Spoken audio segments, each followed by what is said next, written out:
Hello everyone, welcome back to some more Let's Play Skald against the Black Priory.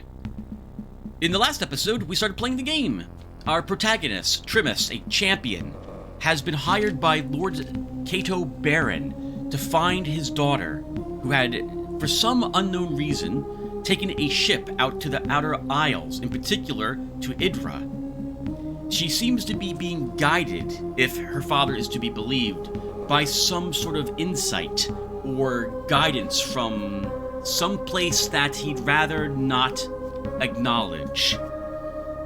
She has some sort of magical aptitude from our memories of her. And no word has come from the Outer Isles, in particular Idra either, for some time. No news is not necessarily good news in this instance, and her father is really worried about her and wishes that she would return here. We hired a band of mercenaries with the funds that he had given us, and came out to the Isles to find her.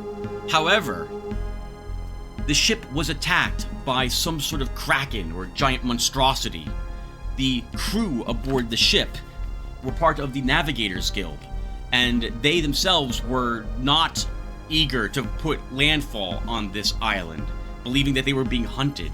A battle was about to break out on the ship when we were able to diplomatically have the captain stand down. It would prove to not matter because once again, this creature attacked the ship immediately after we had resolved the situation. I guess it was listening to determine what was going to happen in the waters around the ship, that no good eavesdropper. Sunk the ship, all hands on board were lost, apparently except for us. Or at least as far as we know. And hopefully we have made it to the coastline of Idra.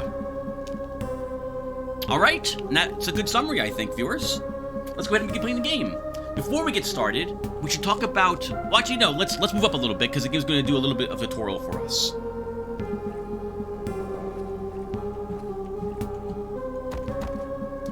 Too deep to go that way. And that way. Slowly, you drag yourself from the cold water onto the relative safety of solid rock. You try and fail to stagger forwards as exhaustion washes over you in a great black wave. Oblivion takes you before you hit the rocky ground. You're awoken by the cacophonous cries of gulls circling you. Your body is a mass of pain and exhaustion, covered in 1,000 cuts and scrapes.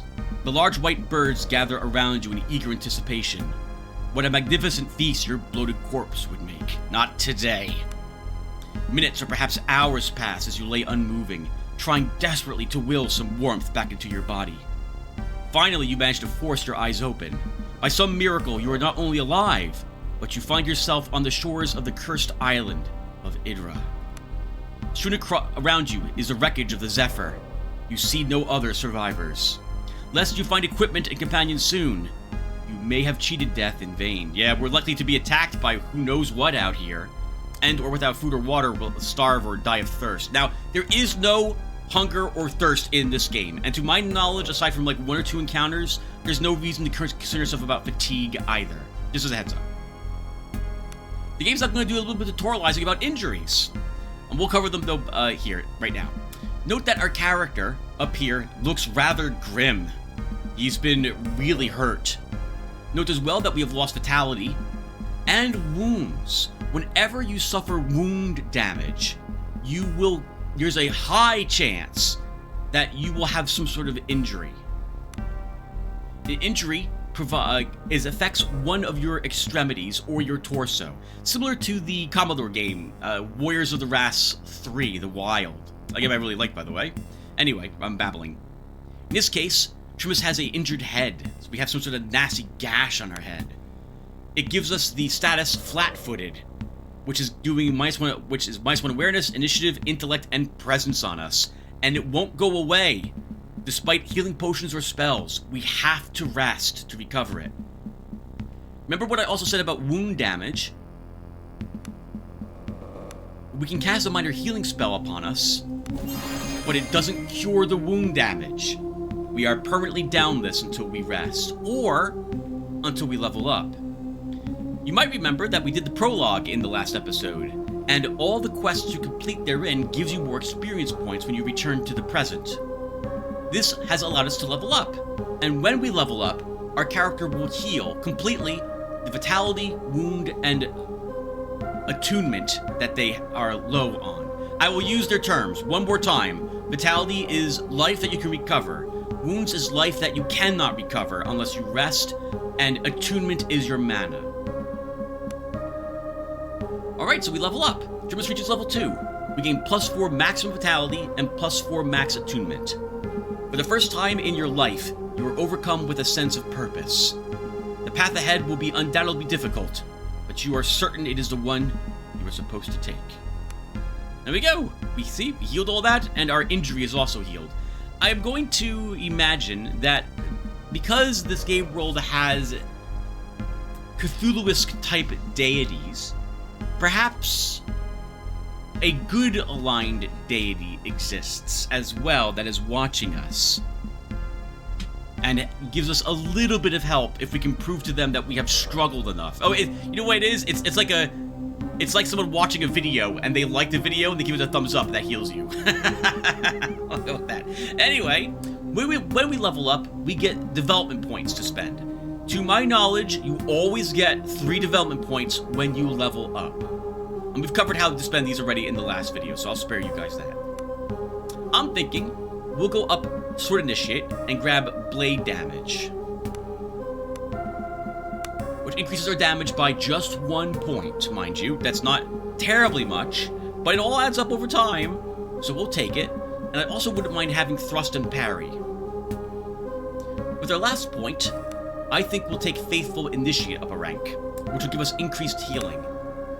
+1. That's not very much, but again, it all adds up.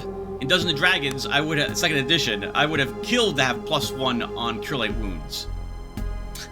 Which is why I did it as a Dungeon Master. Alright, I'm battling. Alright, there we go. So those are the points. Once you hit save and exit, once again, that is it. They are placed. You are not undoing it. Alright. Begin exploring, shall we? I spotted something. Hopefully some weaponry will be in some of these. Oh, but these are barrels, not looking to have any weaponry. We get 3 gold and a wooden doll. A toy made from smooth yew. These dolls are popular gifts given to local children. Trinkets. To my knowledge, no trinket is part of any quest or the like. They're just small things you can sell. I really love that the developer added these to this game. There are so many games where you don't really find anything except for like money and item like weaponry or potions or the like. That there's miscellaneous little things that you find. I love it. It's like if you were playing Stalker and the game actually had like it doesn't, but like rings or like maybe some like special mementos that you can find or something of the sort that's worth a little bit of money. And these are worth a tiny bit. But I love finding stuff like this because it adds to the lore of the world. And it seems realistic that, like, at this point in the game, we want anything. If someone will pay us even a little bit of money for a wooden doll, we'll sell it to them. I love this. We also got 3 gold. A pile of gold. Alright, well, we see another barrel. Let's go over there and interact with this one. 2 moderate attunement tonics. Nice. For our character's purposes, those are effectively healing tonics also, with our Cure Minor Wounds that it will benefit from. So there's 12 through 18 plus magical aptitude. You know, we didn't cover aptitude. Where would that be? Here? That's attunement. Is it under spells? Spells. Here we go. So we have 20 attunement and 3 magic aptitude. With oh, we haven't even covered Cascade. We'll cover Cascade when we have to. All right. Let's keep going. Cascade's kind of important to talk about, but we haven't seen any combat really yet, so. Wading out to the freezing surf, you lose your footing on the slick stones and fall heavily to the ground. There is a sudden blur of movement in the corner of your eye, and as you frantically try to get to your feet, you slip again. Standing above you on a large rock is a young woman dressed in nautical guild livery. Wet auburn hair clings to her face in the cold wind. Magi's balls! I was sure I was the only one to make it ashore. The woman leaps from the rocks and helps you back on your feet. Looking up and down, she fetches a wineskin from her belt and offers it to you. The skin is nearly empty, save for a last mouthful of brandy. Oh, wow, thank you, miss, very much. You drink it down greedily, and slowly you feel a modicum of warmth creep into your bones. You recognize the young woman's face now. She must have served in the Zephyr. Thank you. What's your name? Katyana's my name. The crew calls me Kat. Or rather, they did, I suppose. She looks up and down the beach with a furrowed brow. Listen, you have to get up. We need to get off this beach before you freeze. Or worse. Worse? There's something wrong about this place. Can't you feel it? Like a taste in your mouth. And there are beasts, huge sea creatures I ain't ever seen before. And I saw them dragging the dead crewmen to a cave west of here. At least, I hope they were dead. Kat shudders. What do you suggest? We need supplies and shelter first. There might be salvage to be had among the wreckage on the beach. I also think I spotted the chimney of a house just north of the cliffs. A warm fire and some food would go a long way. Kat offers you her hand and drags you to your feet. She looks pensively towards the west. Also, as I said, there's a cave west of here. I think the crabs dragged off most of the corpses there. But what if they're not all dead? Might be other survivors like you and me. What's more, there's a chance one of the officers was carrying the seal when the boat sunk. If we can find it, the Nautical Guild would give anything to have it returned to them. Seal? Captain Seal. It's a medallion of sorts that is carried on every guild vessel. It's not just for show either. They say the seals are forged by the Magi and that they have secret powers. But I don't know nothing about that. All I know is that the guild pays well to have one returned if a ship is ever lost. It's always worn by one of the officers, but I don't think the captain had it on him when the fight broke out. Might have been the first mate was carrying it, and I think he was still alive when the ship sank. So, I would say that cave to the west is where we should start looking. You ready to go? Yes. Actually, some questions for you, Katyana. There'll be plenty more time for that once we get off the beach. Alright, let's go. Good. I found this bow in the cargo crate. We best find you a weapon too as soon as possible. I suspect we'll need it before long. Together you begin to move off the beach and towards whatever darkness dwells in the island's interior. Alright, Katyana's with us. So, she is a thief class. I'm going to spare you covering the class in its totality. Let's just see what we can take with her. So she is level 2. So because of this, she starts with 7 development points and then earns 3 more. If we hadn't leveled ourselves, she would, I think, be level 1. Yeah, she would be level 1. Because I think all the characters you get are your level when you get them. Alright, anyway, let's go ahead and spend some points. So, Thievery is what gives us the ability to lockpick and pickpocket.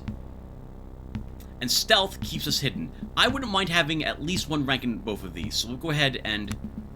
I wouldn't mind, increasing those stats. So we'll go ahead and spend 3 points there. +1 Thievery, +1 Stealth.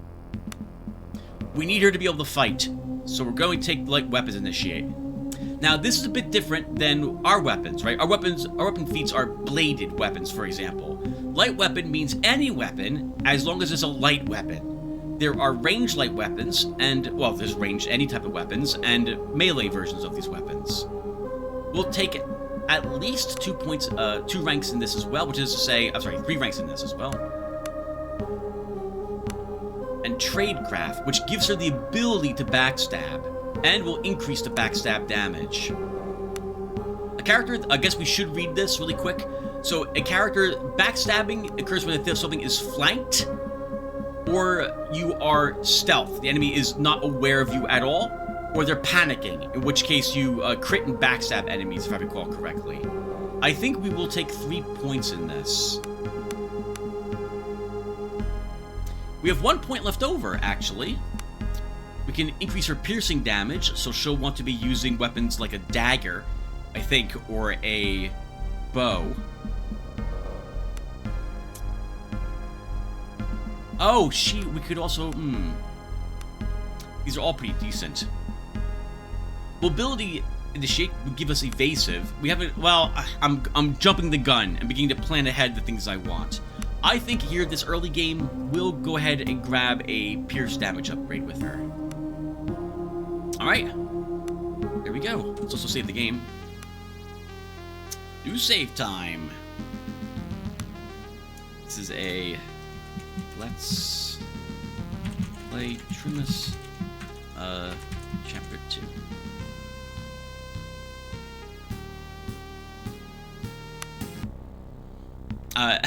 You might remember when I used to make save files named this way. The chapters are based on my current level, so I know when I leveled up and what have you. Another barrel. A crude hand axe. Neither of us can use an axe, so... well, actually, or maybe we can? No, we use blade weapons, not axes. I'm gonna get some gold.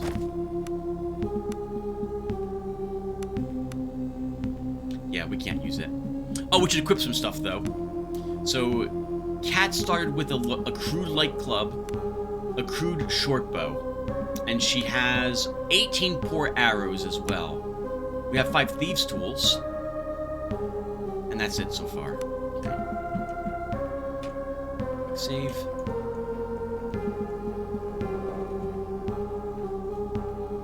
Now she wants to go to the west, which we will do. I just want to go north first and take a peek around at the inside of the island. Hello. A lanky man with skin like sun-dried leather stares slack-jawed at you. He's dressed in rags, with a wide-brimmed hat and a large bundle of scraps slung over his shoulder. Do Basilio's eyes deceive him? More ghosts? Or did the sea spit you back out alive? Not many are that lucky. Your eyes fall on the crude spiked club that hangs in his belt.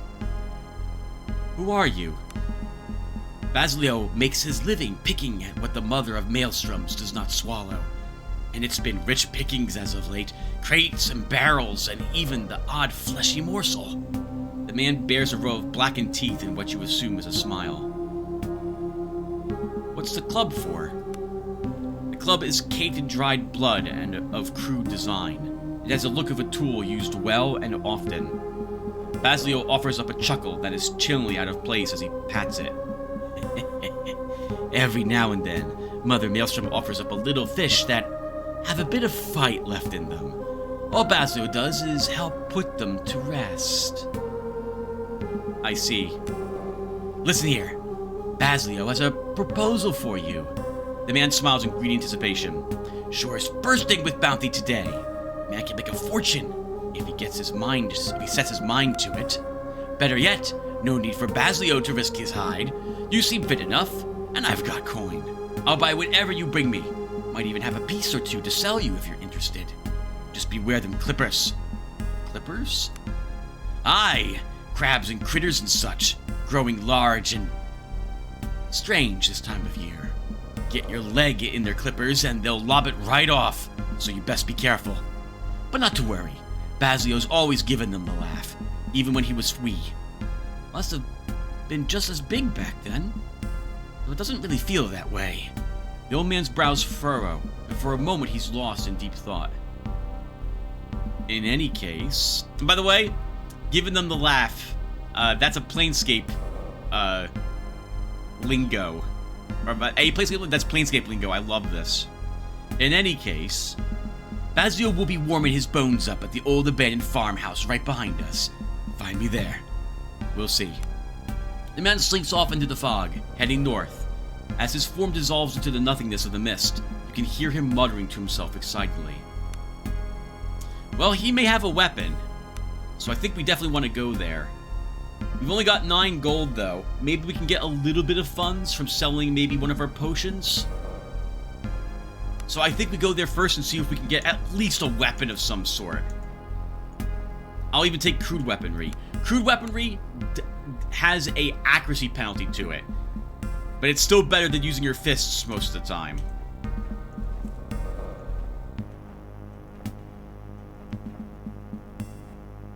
We probably should be stealthing, by the way. Which reminds me, let's take a look at Kat really quick. 5 stealth on her. Yep, and 5 thievery. Very nice. Yeah, she should be leading the group in stealthing, assuming I'm not looking for things. Horrendous, like, by that I mean searching.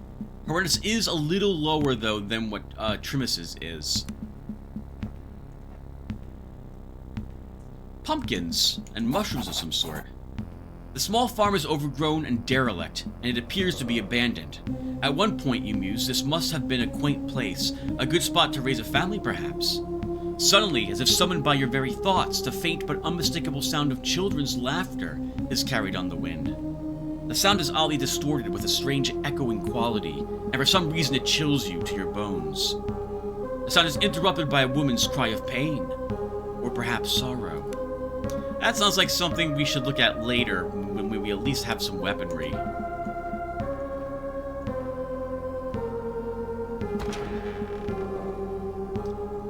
And I'll just say now, this is where he went, so it's not like we're exploring some other place. Okay, this is both a this is a bed. Sorry, this has a bed. We can rest here, but we'll need food to be able to successfully rest. There's the one who cheated Mother Maelstrom, and loaded with trinkets for Basilio, perhaps. There might be some fine coin in it for you. The old man shakes a worn leather pouch at you that clinks with the sound of coins. Stay as long as you like, just don't drink the water in the well. The fireplace casts a warm glow across the piles of old fish bones, broken furniture, and strange trinkets that litter the ruined home. Basilio hums contentedly to himself. You mentioned a well. What's wrong with the well? Best not drink the water there. Tastes funny. It gives you strange dreams. Besides, the children mostly use it for their games these days. There are children here? Aye, Markia's little ruds. Oleg and Anja, I think. Spends most of their time playing with their mother in the well. Say nothing. Okay, well, let's trade. And he does have swords and a mace. Now, the mace, though, isn't a bladed weapon, so although we can use it, that's actually interesting. Why can't we use the axe?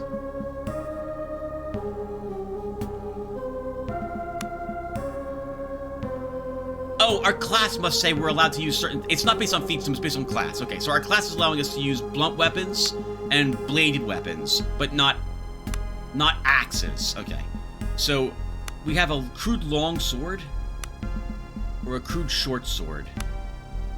I mean, I wouldn't mind having the long sword, but it's $32. Let's see if he's also selling a shield. That would be useful to us. A lantern, lockpicks, and some rope.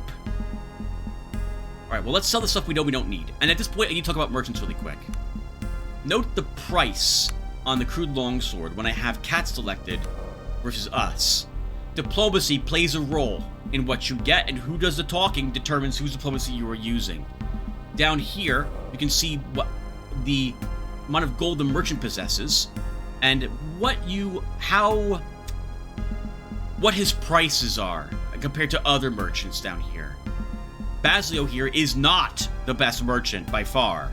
We don't really want to, in the grand scheme of things, be going here to sell things to him, but he's the only merchant we're aware of at this moment, and the only one we can access. So he's for us at this moment. Different merchants also sell different things, and merchants will also restock their inventory every X days. This reminds me quite a bit of the Underrail game, but days are in-game days, not real-life time that passes. Okay, let's get started. So, if I was to sell the axe, we'll get 7 gold for it. Yep, let's sell. How much for a lockpick? Oh, just 1 gold for a lockpick? No, it's too precious for us.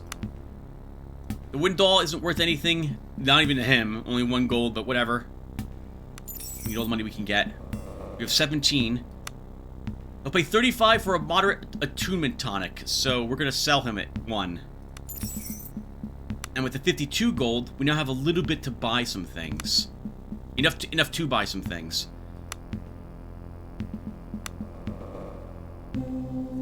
If I buy the short sword...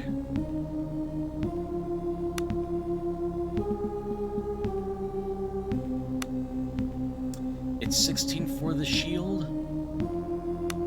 You know, I think we have enough for the long sword and the shield. Let's start with the shield.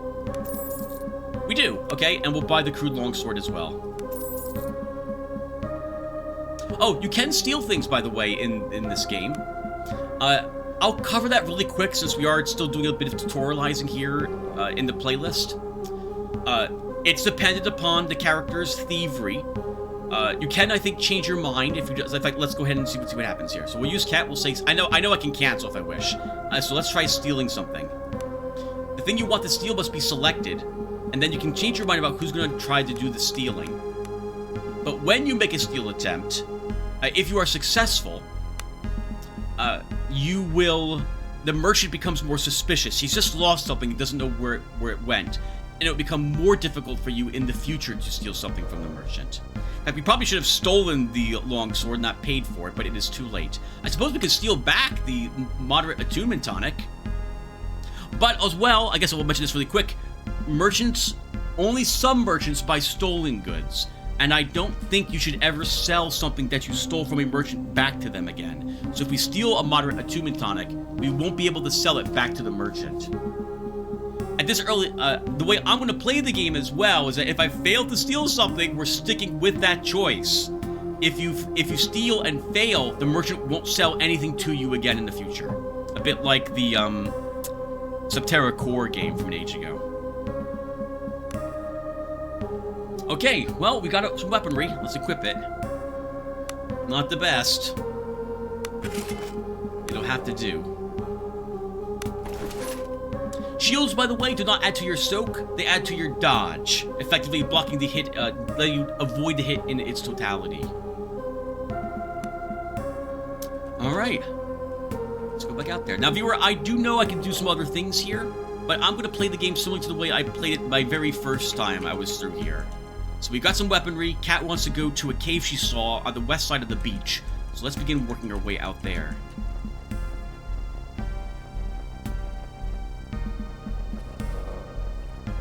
Oh, and we should stay stealthed. Now, because it's daylight outside, and there isn't is there a lot of fog here? Let's take a look. What's happening here? It is foggy, so that's helping our stealth a little bit. But it's also daylight, so we can still get away from some creatures or sneak past them out here on the beach, but it won't be as easy as if it was nighttime. 3 gold, a rusty stick pin, and some yarn. Beggars can't be choosers, and we are absolutely beggars at this moment. A brass pin sometimes used by common folk to hold various garments in place. A yarn of wool spun from the shag of the sturdy breed of goats that roam the hills in the outer isles. And still worth 1 gold each. These are handholds, spots we can climb up and down, but they don't actually down. Up. We can't climb them up to the cliff face. Oh, some guy didn't make it. And we can't search that corpse. Oh, we can? We can search this corpse. Another hand axe. A checkered tunic. And some gold. Clothing, it's not even worth anything, so we'll just leave that on the ground. And a normal hand axe. So, darn it, we bought this sword and this axe. Oh, hold on. No. We can't even use the axe. Never mind. We can't use the axe. We'll leave that here. It's probably worth like 10 gold to sell it, but I guess we should probably do that. I'm surprised to see a normal hand axe, in all honesty, because that at least, like, it's not a crude weapon. It's a shame we can't use axes. 2 gold and a glass bead. A spherical piece of glass, sometimes used by islanders or locals to create jewelry or fool children. Ah, it's a big fish there. Washed ashore, or vomited up by the ocean. Some handhelds to get upstairs to make it up to the cliff face. I do see the barrel down here, but let's go up first if we can. To climb up, we have to make an athletics check. Both Trimus and Katyana have the same athletics score, so it won't matter who we pick. We'll have Trimus try to climb.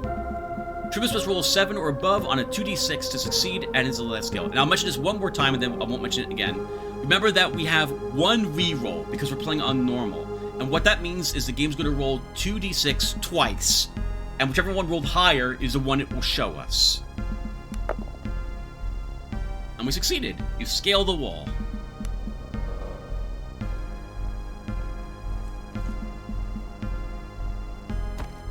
I'm not above taking eggs. We need food for the future, probably. And we have whatever these are. Legionnaire's Rest. And down here are hostiles. The stench of rotting flesh fills your nostrils. Ahead of you, grotesquely mishapping crustacean horrors feast greedily on the corpses of the dead crew of the Zephyr. Blasted horrors! Cat spits through gritted teeth. What manner of force has spawned these creatures?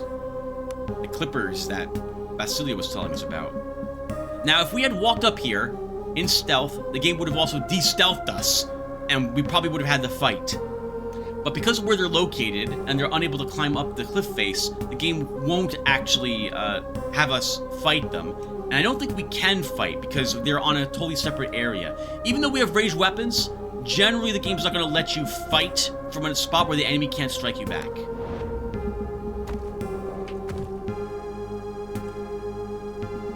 There's two of them guarding the entrance. A pair of sentries. Sorry, birds. I need the bodies of your young to sustain ourselves. Another wall. Let's head on up. Succeeded? Another cave. Grab some eggs. What is this? Sunmouth. Grab a bit more of that. And more eggs.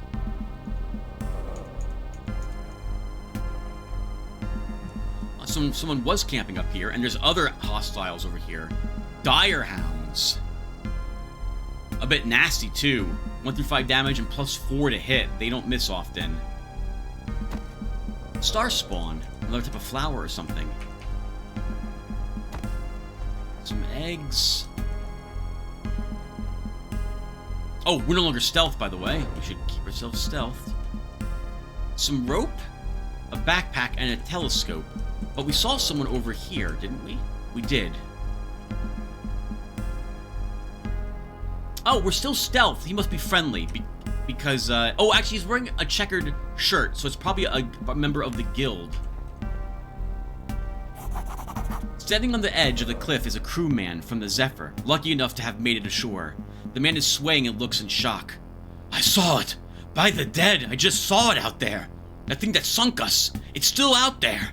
The man begins jabbering incoherently. This is not his camp. This is someone else's camp. He is a survivor. Probably lucky to have this up here. But we're still gonna loot it. We also need whatever supplies are there. Maybe we'll leave him with some stuff.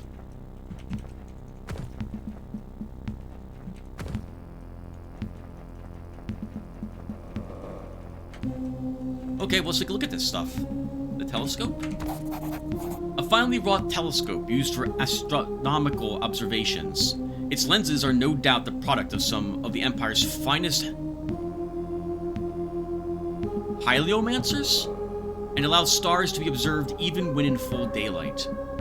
Examine the seas. You look out upon the churning gray royal that surrounds the windswept shores of Idra.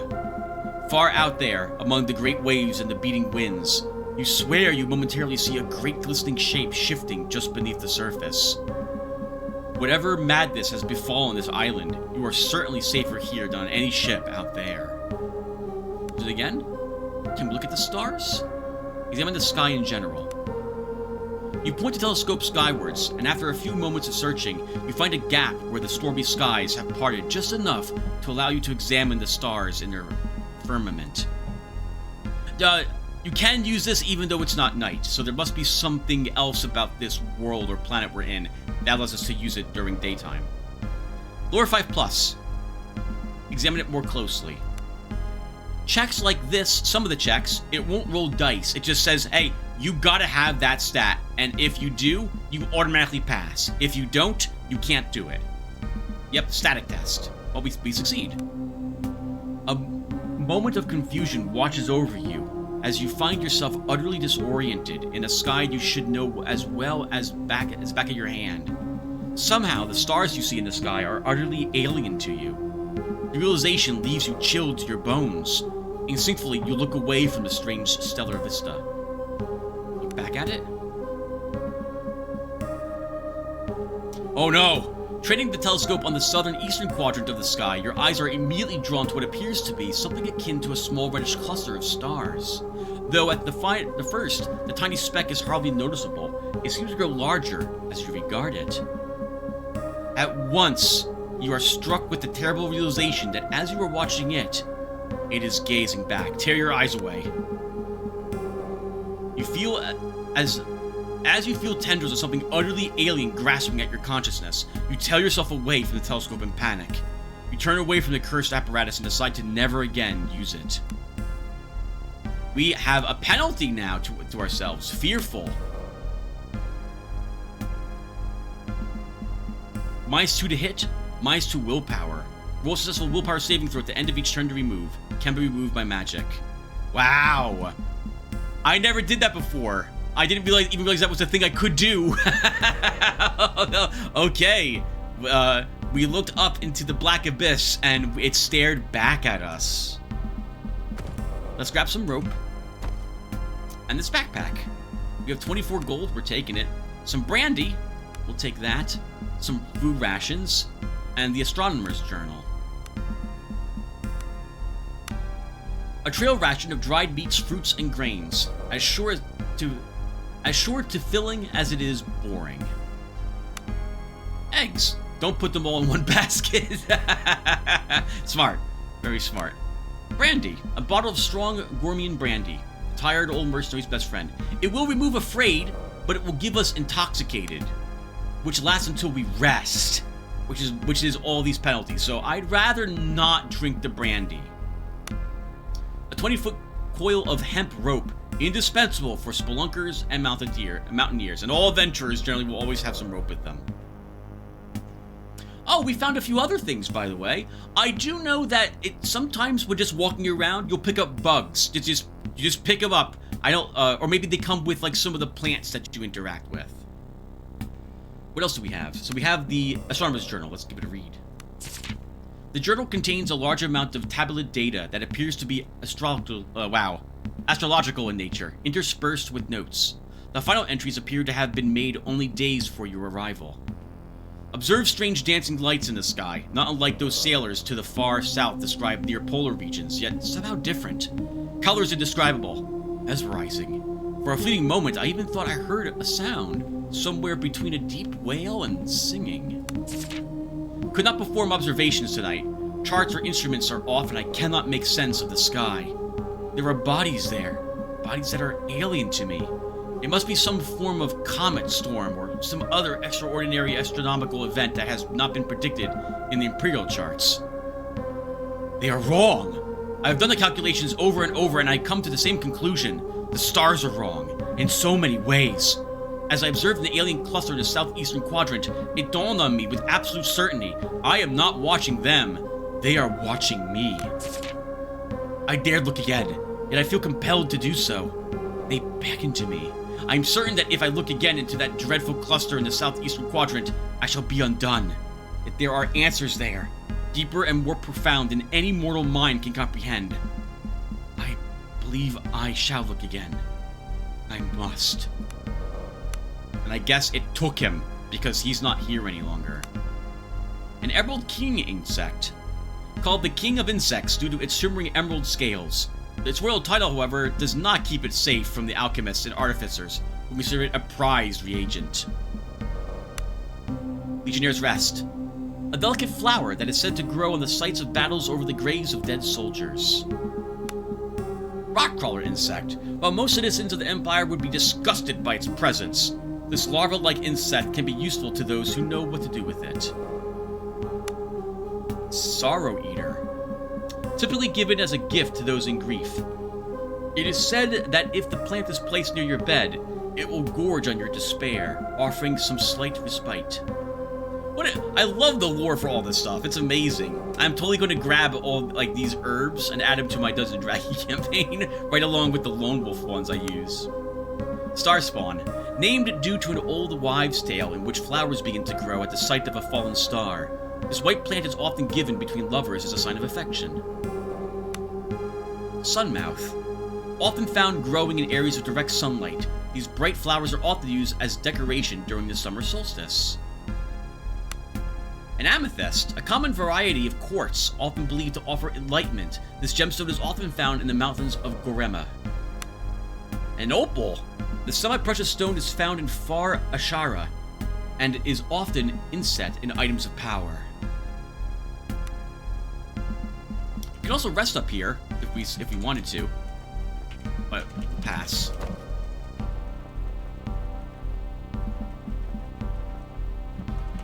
Well, we have a cave entrance here. Maybe it leads to the same spot that these crabs, the same cave. It might not, though.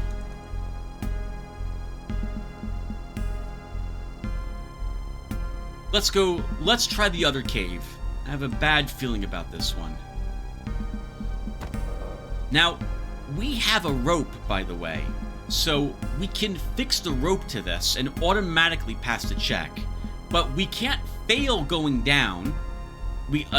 2 ones is not an auto failure in this game, and 2 6s, by the way, is not an auto success. You still have to pass whatever the skill check requires. We'll just ascend. We passed. I think here we will use a rope, though.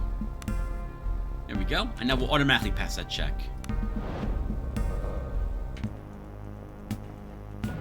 Oh, crap! I didn't even realize we were in danger of being detected, but we were. Okay. So it's a bit awkward because we're so far away. And I don't think there's enough room here. Alright, hold on. I'm babbling. We have to deploy on this side. Alright, very well. And Trimus is going first. Let's put Trimus here. No, that's Cat. Okay, let's start. How fast are these guys? These guys are rather slow. We'll try to get over here.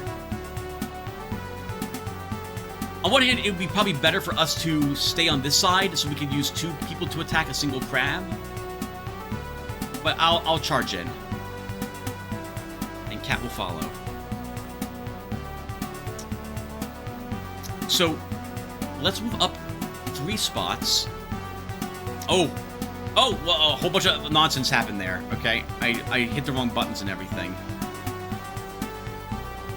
Okay, we can probably stay here, but I'll move. Actually, no, we'll stay here, and we can use. So we're still afraid, by the way, but we know the Imperial Litany.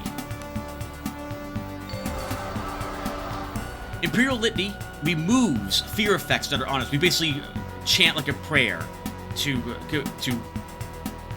fortify ourselves, and we also gain a little bit of will for doing so.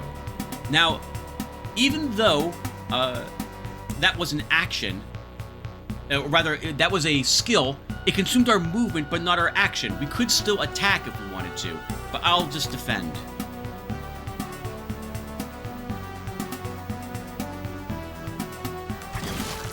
Oh, I hit the wrong button.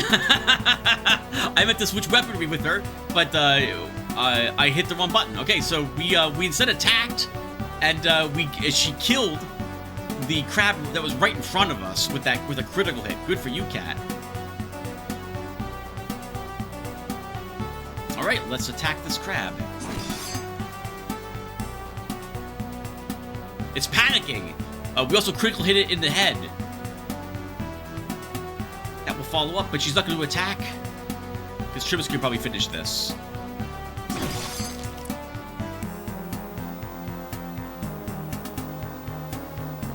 Good job, guys. And we get some kite. Now we're back on this shoreline. Okay. 3 more rations. I won't say no to more rations. Now, viewer, I have autosave turned off as a heads up. And you'll see me quick save after every single combat. Hopefully it's not too distracting from you guys. An ordered hand mirror and a mug. I mean, we need everything we can get our hands on. Commonly used by members of the nobility to check their appearance, these handheld items are believed by some to be mirrors to the soul. A roughly made mug, likely used for the Empire's drink of choice, ale. And the chitin is a thick piece of chitin taken from the exoskeleton of an unnaturally large creature. As chitin dries, it can be ground into powder, providing a potent alchemical ingredient.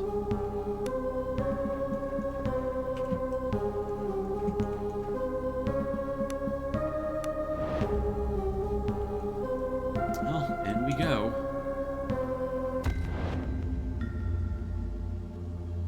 You know, maybe we should double back and buy a melee weapon for Cat.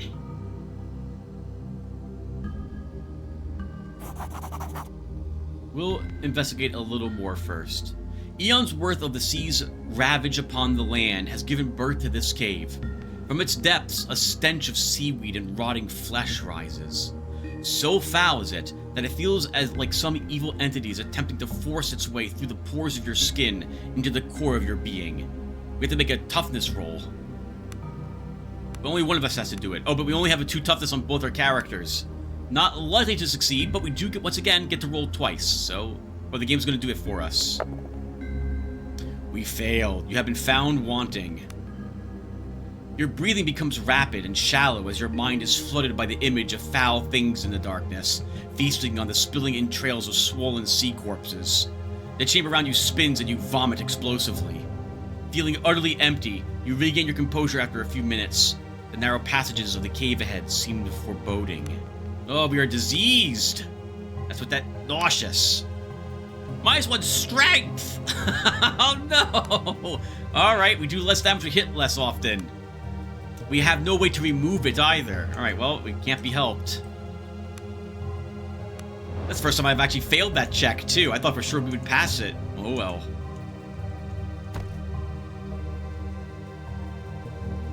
We get, Star Child? Is that what that was called?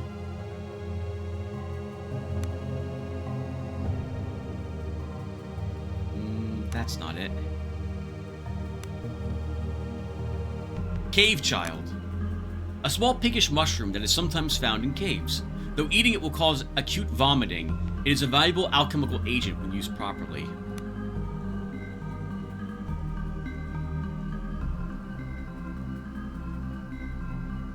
Crabs. Lots of crabs. We're gonna want a melee weapon for Cat. So I guess we are gonna go back, viewer.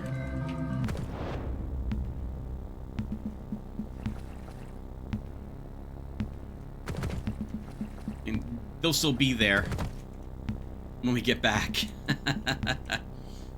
The game, to my knowledge, does not randomly spawn things back in your path, so we won't have to worry about anything showing up if we cleared a area already.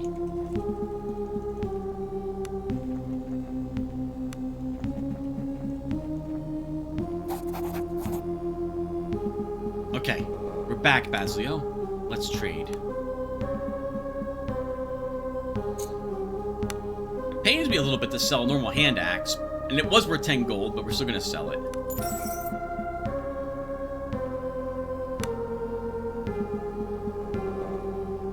We're never going to use the book again. You can have that too.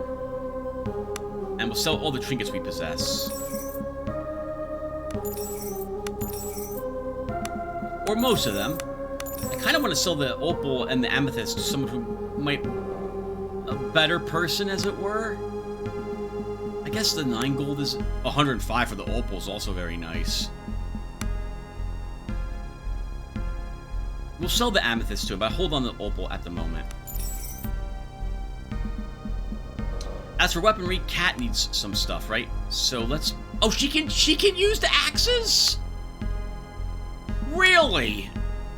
Okay, I wish I had known that at first. I would have sold the hand axe. I didn't realize she could use axes. Yeah, that makes it's a light axe. She could use it. I'm an idiot. I just sold it to him. You know what? I'm gonna steal it back. Let's see if I get lucky, or if I was gonna lose him as a merchant. But I want this axe back. Yeah, I'm stealing it back. Let's try. We succeeded. Cat stole hand axe. Vendor suspicion increased by 1, so it's 1 point more difficult now to steal other things from him. I can't believe it. And arguably I should have stolen back the attunement potion and sell it back to him. But again, I think... Oh, she has a light weapon also. I am really messing this up.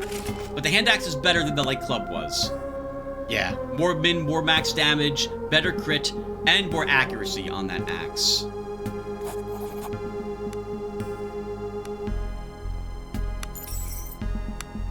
He's selling hunting arrows for 2 gold. Arrows are actually going to be rather difficult to get, as a heads up, in so much that you can't really fire endless amounts of ranged weapons in combat. You do have to be a little strategic about how much of that you're doing. I think we'll buy like 10 of these.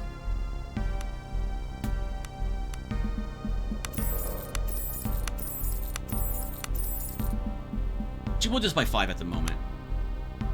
We could probably use a lantern if we're going to be fighting those crabs.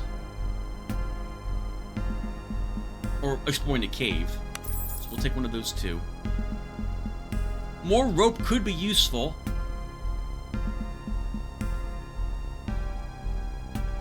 As could possibly more lockpicks. Or thieves' tools. Let's buy 3 thief tools. How much is the rope? 4 gold? We'll buy more rope too. Trimus, you can take the lantern with you. Okay, let's go back there again.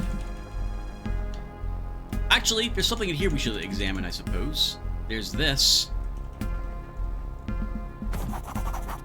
The chest ahead of you is wet and covered in seaweed. It also looks familiar. Instantly you realize this is your luggage from the Zephyr. It had been stowed too well to get to during the mutiny, but by some miracle, it made it to shore where it must have been salvaged. Better yet, the combination lock remains sound, meaning the content of the chest is likely still unmolested. You best not be getting any ideas with my property, little fishy. Basilio growls as he eyes you suspiciously. I think you mean my property? What old Mother Maelstrom saw fit to bequeath upon me, eyes keeps. Basil's eyes narrow as he fiddles with the strap of his club. Then again, that's not to say I mightn't be willing to make a deal with you. What'd you have in mind? See, there's this man, a stargazer he is, came here a few days ago, perched himself on that cliff right over there. Basil points to the cliff that rises over the beach to the east. Thing is, he was carrying something I can hardly put into words. It's like a tube, with glass in it that you use to look at the stars and such. The telescope.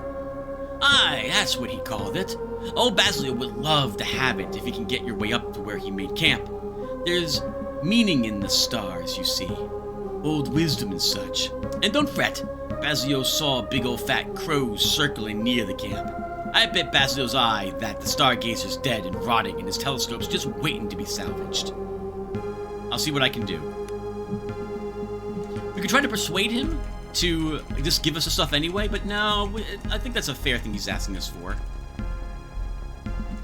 Now, because we lost 1 strength, our athletics score on Trimus is also degraded, because that's a derived attribute, or a skill from the strength.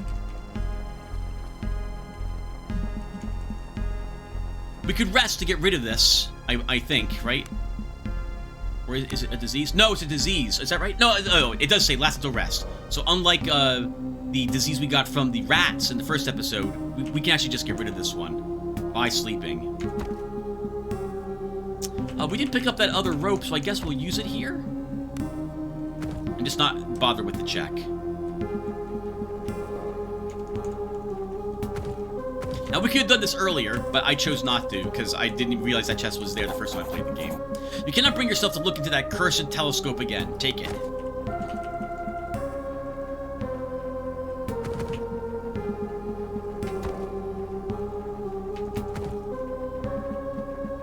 Alright, let's bring this back to him. Oh my goodness. So many dead ends. We can just click on something like this, though, and walk automatically. So I'm not overly worried about being attacked by something.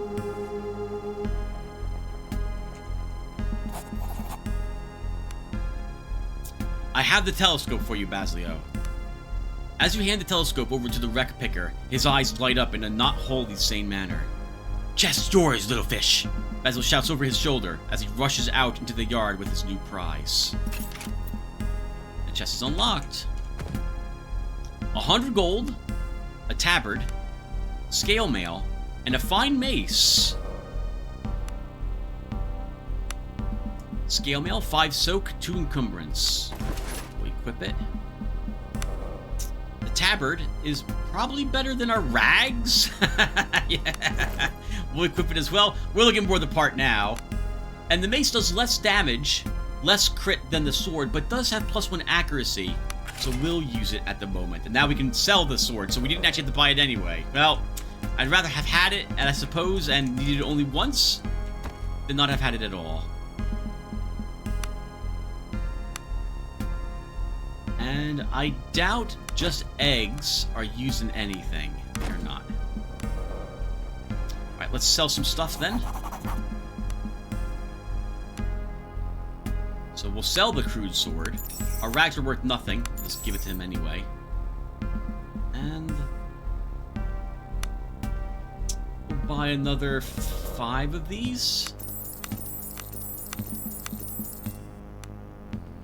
It feels like we've been playing for like an hour already, but I think I wouldn't mind doing like at least another 30 minutes, so this way we can do some more combat. We'll be doing a whole lot of reading in... well, just reading. So let's go ahead and get back into that cave. We could rest to get rid of the nauseous, but no, we're going to keep going a little bit. Our lantern will let us explore a little bit of these caves as well. Okay, so cat, we stealth. Let's see what's up ahead. We know what's ahead already. Alright, so crabs. So we know they're there. They don't yet know we're here because we're stealth. Let's get a little closer to them. A little closer. A little closer.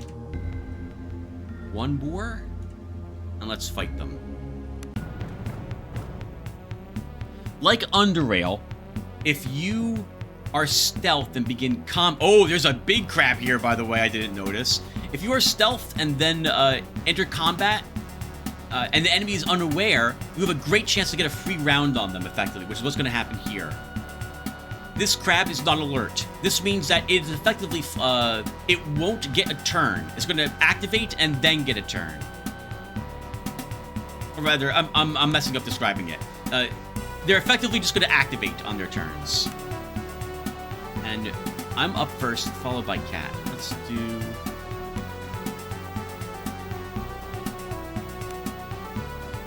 1, 2. Cat can attack that one. And I will probably just cast Bear's Strength on myself to counter the nauseous. Let's begin. Okay, so here we go. So let's start with a Bear's Strength on ourselves. And then Cat. 1, 2, and we'll attack this one with her. Good backstab. We wounded it, so its vitality is down. One more hit will probably kill it. Let's move you here.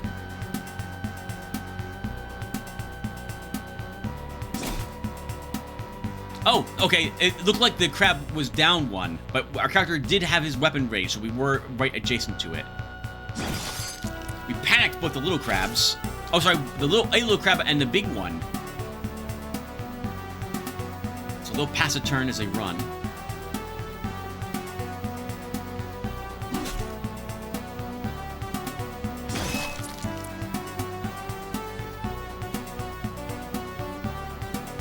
Alright viewers, I'm going to show you something about combat.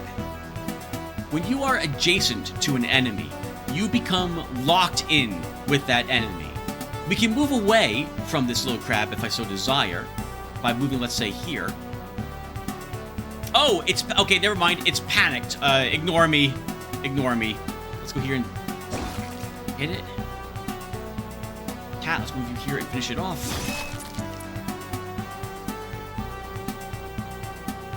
This crab is still panicking. Alright, I do want to explain some things about combat that you need to know about. You can move into spots where there is a friendly fighter, or like a party member, but doing so will end your turn. So Trimus shifted with Cat, exchanging the positions, but that again is all he can do, nothing else. Normally, if you are adjacent to an enemy and move away, if that enemy was not panicked or like stunned, you can move one spot away, but that is also all you do. You don't get to take an action.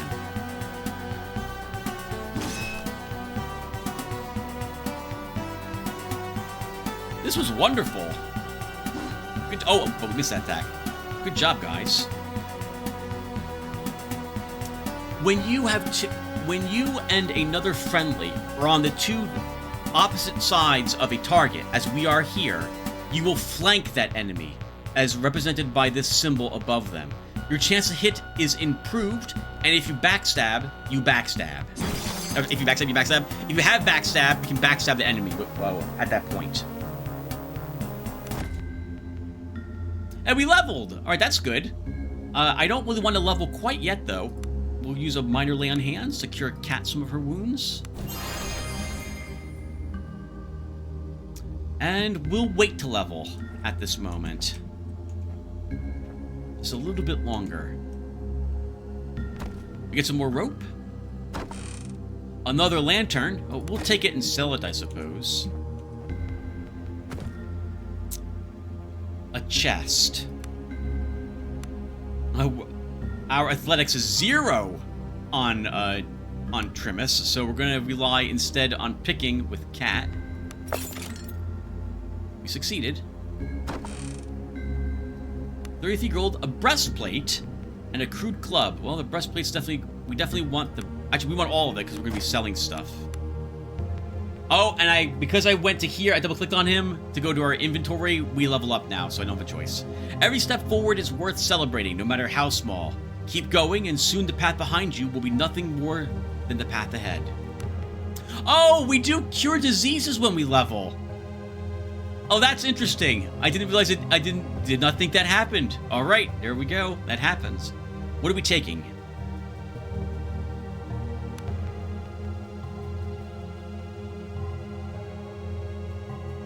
I think we'll grab Shield Initiate up to the 3rd rank here.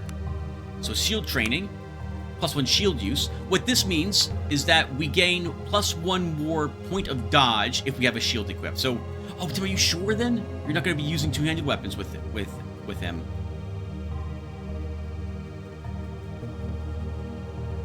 Oh, I'm not sure, viewer.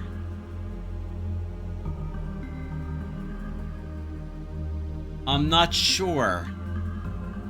Basilio isn't selling any two-handed weapons. I suppose we can wait a little longer before we do that.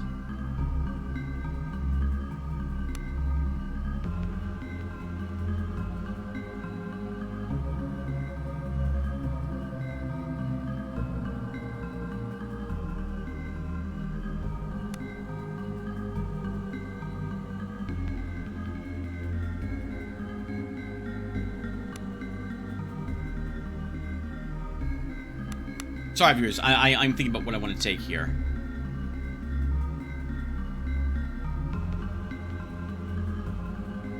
We could take another spell school, I suppose.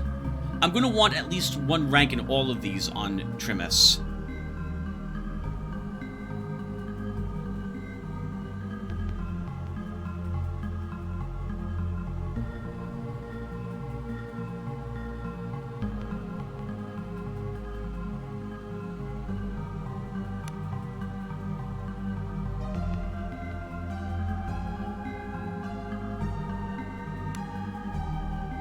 We don't have much mana at the moment. Increased attunement could be useful.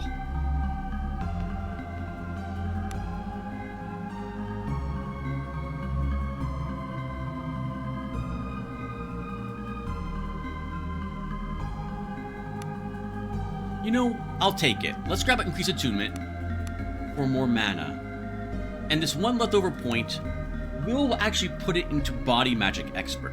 It does nothing for us at this moment, but then with 3 more points, we can take Tier 2 Body Magic spells. Which let's grab Moderate Lay on Hands, and maybe Moderate Cure Disease?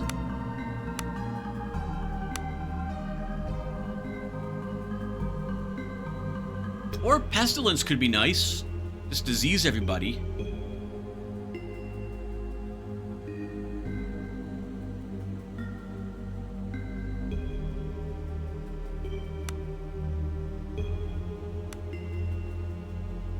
Or you skip that, and we grab more... Let's grab... You know what? We'll take more passive stuff. We'll take Increased Vitality as well. Okay. So we've gained more hit points and attunement, right? We just gained more mana. We had 24. We gained 5 more mana with that 1 point, I think. And our Vitality went up too.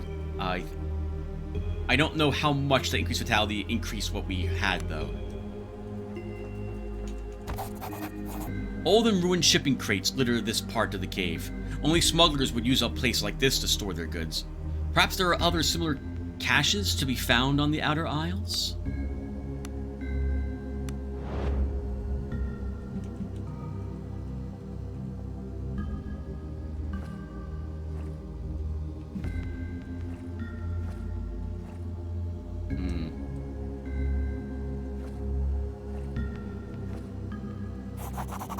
Large, misshapen crabs emerge from the water all around you. Intentionally or not, the seemingly mindless beasts have laid an ambush for you. I hated this in Underrail. I hated fighting giant crabs in Underrail.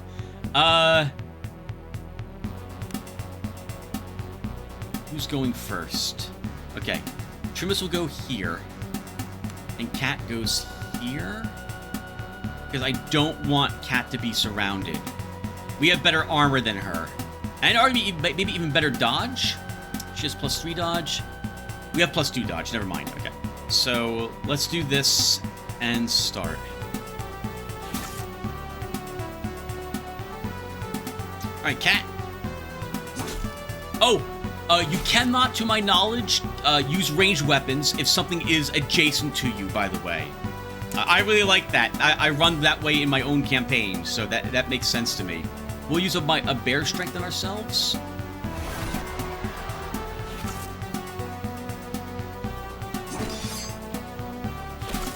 Oh, Cat, stay with me.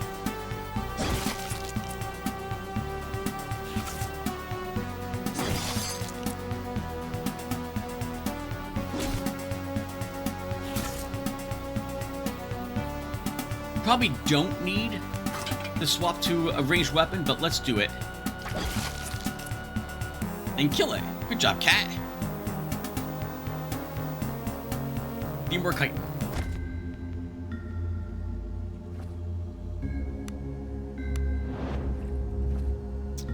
Cat's injured and still has 861 experience points to level up, so not happening anytime soon. Let's heal her.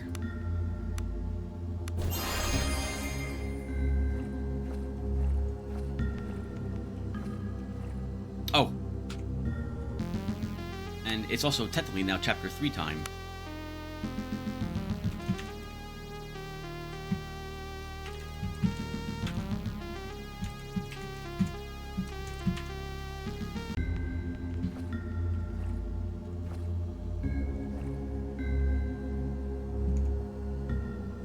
Looks like another survivor. Oh, I wasn't even using Cat as our leader. That was a big mistake. Who goes there? A haggard man dressed in the livery of the Nautical Guild huddles apprehensively in the corner of a small chamber you're standing in. His lips are dry and cracked, and he appears to be parched. Dead Emperors, please tell me you found a way out of this pit. I have. Curse me, I have to get out of this hole. I don't even know how long I've been in here. Days? It's like time doesn't pass right. But I've not died from thirst yet, so it can't be that long. I just need to get out. Hold on, how'd you end up in here? They took all the bodies of the drowned, men and women I've known for years, all blue and swollen, dragged them into this cave. Crabs as big as horses. How can such a thing be? What's wrong with this place? In any case, I was too weak to fight back when I landed, and they must have thought I was dead, dragged me into the darkness. But when I heard those sounds, claws rending dead flesh, something awoke in me. I kicked and screamed as best I could, and they let me go. I ran as fast as I could, but I took a turn in the darkness and ended up here. I could hear them moving about in the caves around me and didn't dare try to make it out. If you hadn't come, I'd have died from thirst. The way out should be clear for you now. Thank you so much. I'll live to see another day. By the golden dead, I'll be mending my wicked ways if I make it out of here. No more dice and whoring. You gotta stop the whoring. Dice can be okay, though. The desperate man wastes no time scrambling past you and towards fresh air and relative safety. Actually, then I got... no, don't you dare get into this stuff. That was Ari. Cat seems flustered. Poor bastard. Sounds like he's losing his mind the way he was talking. Trapped out here for days? He's an arse, but he didn't deserve that. None of them did.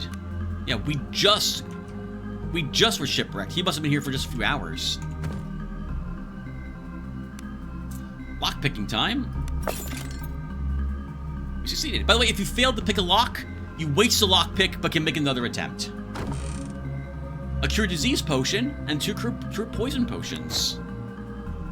And more cave child.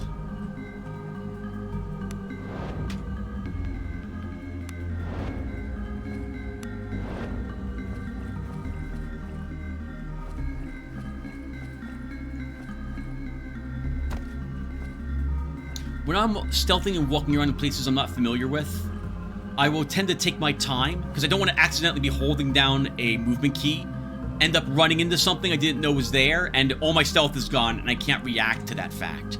So expect us to be moving slower in places like this.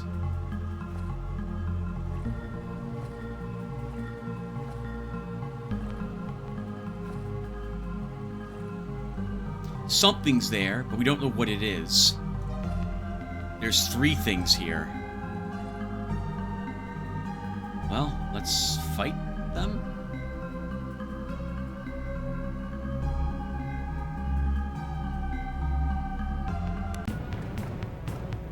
Oh. Giant leeches. An albino leech. Agile beast, fell animal. Difficult to hit. Hits fairly often. And the giant leeches are not as difficult.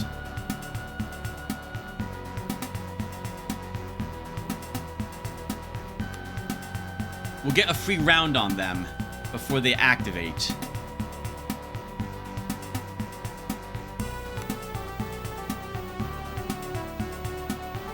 I won't be able to gang up on any of them. Alright, let's do this then. Alright, Cat, you're first. You might as well take a backstab.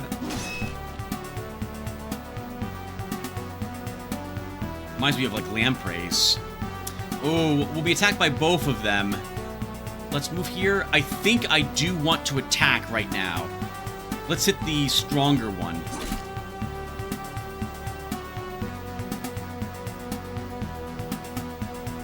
Alright, they're all up.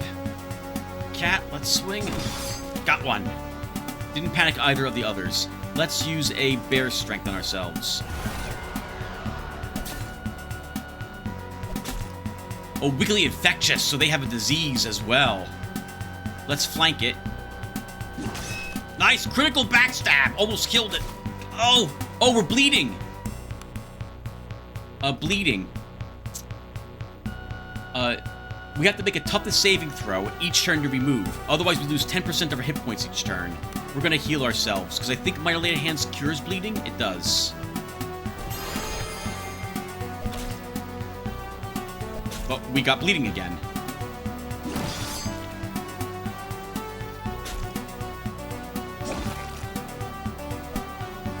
Alright, we passed the check. Woo! These things killed me once. These are not easy. All right, I've learned a little bit, I suppose, since I had been playing originally. Put stuff up to full. $90. And a new type of mushroom. Glowman. All right, Cat. leads us back into the darkness again.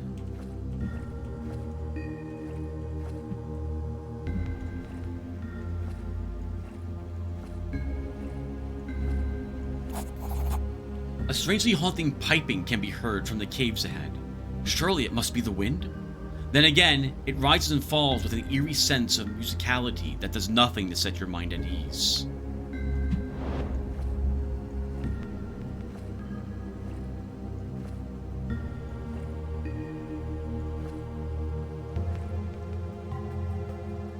I don't trust big open rooms like this. It's a little too bright. Must be lichen or something on the walls doing it. And we have creatures. Giant bats. We should probably deal with them.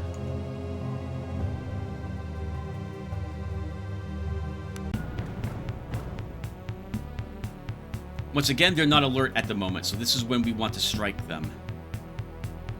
We'll stay like this.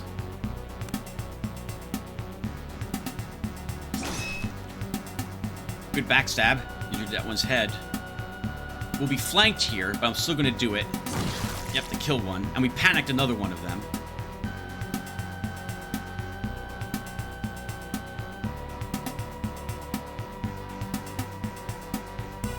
I don't want to get flanked by these creatures. So if I move Trimus here, Cat has to be here. Or here. And Cat's up first. We'll stand where we are. Let's use a bow and work on that one. If I move here, I'll be flanked with Trimus, but I also have a chance to kill this one, so I'll take that chance. We didn't.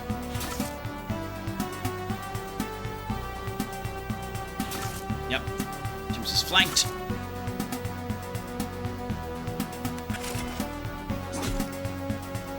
But he might kill this one.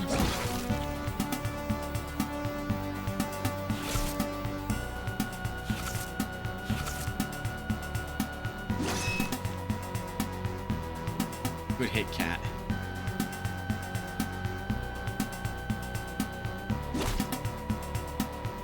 Enemies will tend not to disengage from you to reposition. This one was panicked, so it moved one away.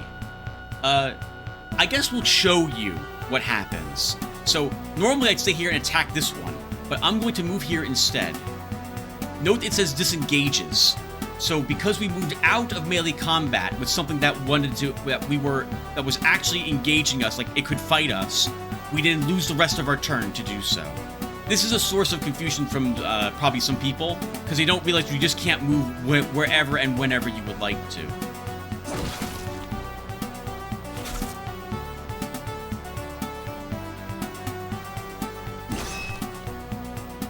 Let's kill the active one.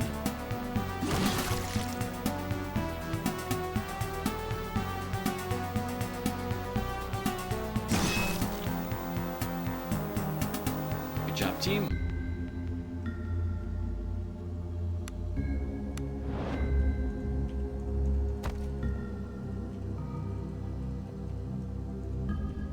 We're a little wounded, and I don't think we have enough attunement. Oh, we do have enough attunement to cast a spell. Then let's heal Cat again. And keep exploring. Grab more glowmins. Have we read about glowmins? There's a whole lot of stuff we haven't read about. Or some of the stuff. Cure poison potions. Cure disease. We already know about the breastplate. Oh, we don't, but we didn't equip it. Sure, we'll equip the breastplate then. It's the same encumbrance and one more soak, so there's no reason not to equip it. Cat, though, can't use the scale mail because it's medium armor. She can only wear light armor. Glowman is so called for its faint bioluminescence. It glows naturally in damp cave systems and is a commonly used alchemical ingredient. By the way, in case I didn't mention it, I don't think I did, you can't make potions in the kitchen unless there's a lab there. We need to find something very specific to make potions. A way out? the other cave. And yes, I knew this was here this whole time. Let's go back in. I've made chapter 4, viewers, so. Now, you might notice on screen, there is a box right next to us, but we cannot interact with it at all. We actually have to de-stealth and have our lantern out to see this one. Virgil cider. Sparkling and sweet, this cider comes from the slow-glowing orchids of Virgil. Many claim it's best in all the Northern Empire. Plus a handful of bad apples will complain it's too sweet. This adds fortified will, removes bleeding, and heals a bit. And it's not a magic potion. And a lesser attunement tonic.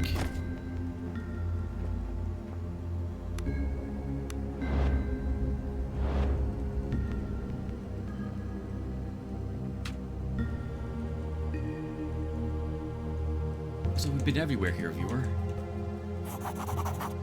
You had nearly grown accustomed to the foul stench that lingers in these caves, but now it once more assaults your senses with renewed vigor, rolling out to the eastern passage like so many black tendrils probing for a way into the very core of your being.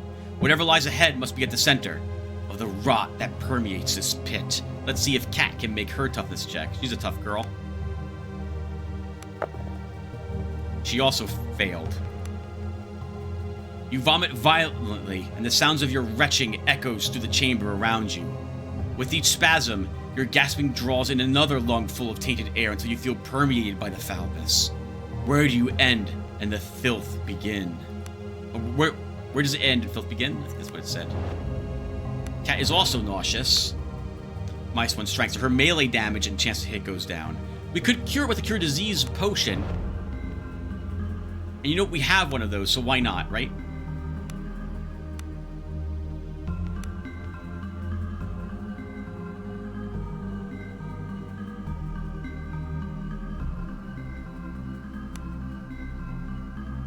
Although, no, we're gonna rest when we get back to camp, and we'll call the session when we get back there. Let's keep going a little bit more.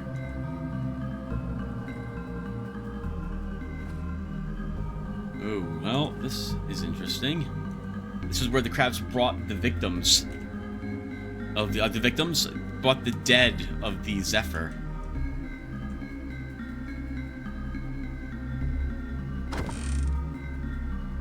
A chest and a magic item.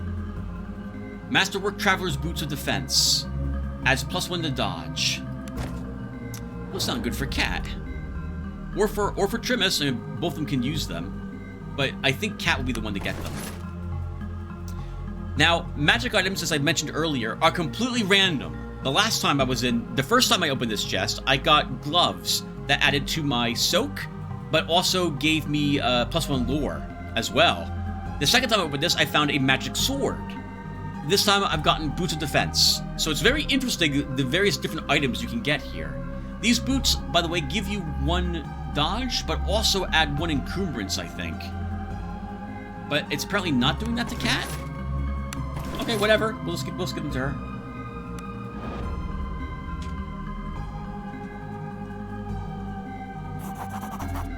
The corpses of the doomed crew of the Zephyr are arranged around the chamber's central column. A pale light shines down from an aperture in the vaulted cave ceiling above, illuminating their bloated features and pale blue skin. I'm going to reload because I moved up and I thought I was going to interact with the corpse here. So give me a second. Actually, I guess we'll do this, but then I'm just going to reload and interact with this corpse. I don't know if we'll get a chance to do so. Actually, let's just continue, Tim. Is there a form of... I'm sorry, I'm messing this part up. Let's start over. The corpses of the doomed crew of the Zephyr are arranged around the chamber's central column. A pale light shines down from an aperture in the vaulted cave ceiling above, illuminating their bloated features with pale blue skin. Is there a form of artistry to their arrangement? For a brief moment, you almost find it beautiful? The thought comes into your mind unbidden. An interloper. Oh, we searched the corpse anyway. Okay, very good. Stepping between the corpses, you spot a man who you immediately recognize as the Zephyr's first mate. Around his neck, a sturdy chain glimmers, and you carefully fish out a strange octagonal amulet, richly filigreed, and with the navigational rosette of the Nautical Guild carved on it. This is no doubt the captain's seal, and is apparently an item that the guild will pay handsomely to have returned to them. As you pocket the amulet, you become aware of movement in the waters around you. Strange, stalked eyes regard you as several of the chitinous horrors emerge. No doubt the abominations have come to feed on the flesh of the dead. Or the living. Attempt to sneak away. We need a 6 on 2 dice. We get 2 attempts at it. We succeeded this time. You bring glory upon thine ancestors. You carefully step away from the corpse and begin to try and make your way out of the horrid chamber. Good job, Cat. And she leveled, which means that we'll cure that disease anyway. Every step forward is worth celebrating, no matter how small. Keep going, and soon the path behind you will be longer than the path ahead. Alright, Cat, let's see, what are we taking with you? I think light weapon accuracy would be useful, and then another point for increased stealth.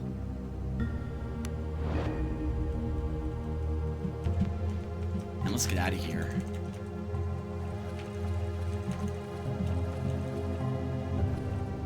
We were this way before? We were.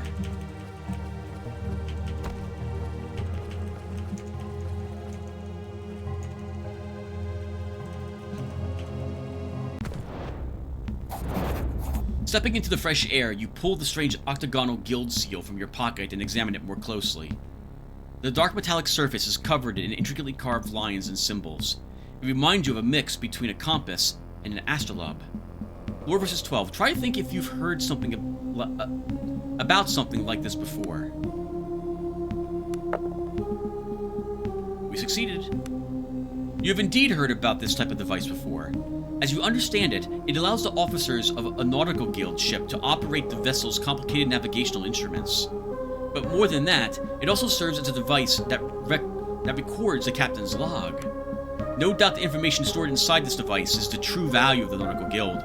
The Zephyr was sunk by some unknown horror, and the guild would pay dearly to learn more about such a dire threat to its operations. You feel the weight of the strange device in your hands. For a moment, you're back on the deck of the Zephyr. Monstrous tentacles rise above the ship like strange alien towers. Terrified screams fill the air. You shudder. Cat's voice snaps you out of it. If we ever get off this bloody island and back to the mainland, the guild will pay well to have that returned. All I ask is you remember who told you about it. Don't worry, we'll split the coin. You can keep the coin. All I want to be done with the guild. Be free to wander as I like. Maybe wander up to my brother and stick a knife in his fat gut. Your brother? Cat, what are you on about? Aye. It was my older brother who sold me off into the guild. Oh, she's like an indentured servant or a slave to them. I was bloody 12. 20 years is what I owe them on account of that bastard. I've already wasted 10 years. Her voice breaks for a moment before steel creeps back into her otherwise soft features. Like I said, gutting the bastard will go a long way towards setting things right. And the amulet will help you somehow? Sure, I'm free enough for now, but the guild doesn't like to let their assets go, and they have a way of catching up with those who jump ship. Even someone as lowly as me. Dangling a recovered captain's seal in front of them is exactly the kind of thing that might sway them. We'll do what we can then, Cat. I'm liking you more and more. Let's start by getting off this bloody island alive. She's definitely helped us. I don't know if we would have won the battle against those giant leeches without her help. Let alone some of the other battles, too. We need each other. Absolutely, we'll try to hold on to this and give it to the guild. Or use it to barter with the guild to get her out of it. Alright, viewer, we're going to show you how resting works, and then we'll call the session. I guess we should... Oh, right, he's out here now. Let's sell some stuff first. I'll hold on to the scale mail in case we find someone else, but not any crude weaponry. The armor, though, that's kind of nice. I don't know if we'll find other armor anytime soon, so we'll hold on to that. Here's a nautical guild seal. And there's not... I guess, do I want... we'll buy more lockpicks or thieving tools from him.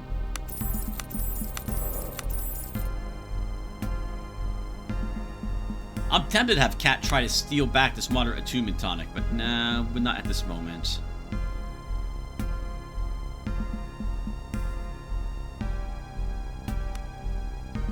Okay, viewers, let's rest and then we'll call the session. Resting. To rest, you need some amount of food up here. The more food that you have, the more recovered your group will become. Note up here, it says we have 0 of 20 food. Every character in your active party will add 10 more food to the requirement.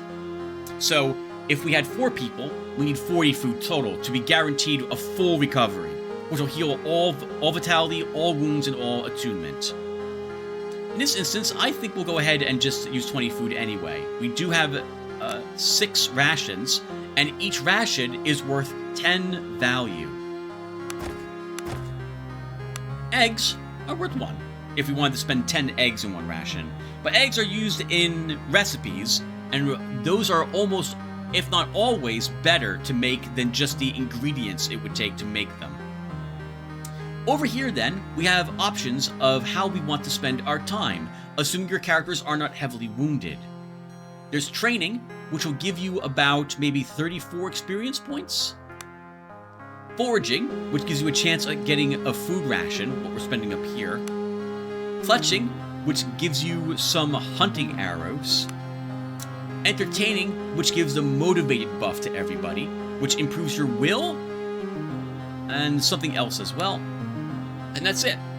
These are basically all kind of minor buffs, but I like the flavor that they add. I think we'll, let's see, was it, and you can see over here what it requires to successfully do it. Training requires a lore check. Forging requires survival. It's crafting for fletching. It's diplomacy for entertain. I guess we'll entertain with Trimus. And Cat doesn't really have a good chance to do any of this. She'll try foraging. Alright, let's rest. Hey! Cat found a ration, and we successfully entertained everybody. Or just us. Ourselves. We successfully entertained ourselves. And Cat was pleased with it too. The buffs will last, this buff will last until you camp again. And what it does for us, +1 initiative and +1 willpower. That ration Cat found, though, was amazing. That's a very lucky thing to find so early in the game. Alright guys, well, we'll stop here. We have a bit more to explore on the island. Or, well, a lot more to explore on Idra. Quite a bit more. At least 20 more videos probably worth of stuff to explore. What I meant was this area. We have a little bit more left to explore this area, so we'll start doing that in the next episode. Thank you all for watching, and maybe I'll see you then. Take care, everyone.